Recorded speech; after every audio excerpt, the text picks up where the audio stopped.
Hello family. तर आज मी एक टिप देणार आहे तुम्हाला.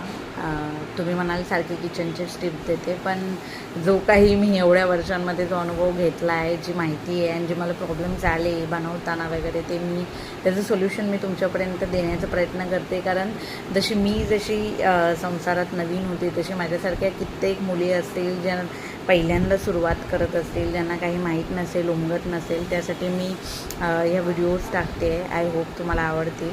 तर आजची टिप ही आहे की एखादी भाजी जर तिखट झाली प्रचंड प्रमाणामध्ये आणि रेडी झाल्यानंतर तुम्हाला कळतं आहे की खूप तिखट झाली, अशावेळी साखर टाकू नका. कारण ते खाल्ल्यानंतर तिखटपणाही आगाग जिभेला जाणवणारच आणि नंतर तो गोडवाही जाणवणार, त्यामुळे चव बिघडते. मी म्हणेन 1 चमचा तूप जर तुम्ही कोणत्याही भाजीमध्ये, मग ती व्हेज असो किंवा नॉनव्हेज असो, कोणत्याही भाजीत जर तुम्ही घातलं तर नक्कीच तिखटपणा कमी होतो आणि भाजी आणखीन चविष्ट होते. माझी ही टिप तुम्हाला नक्कीच आवडली असेल, त्यामुळे लाईक करा. थँक्यू.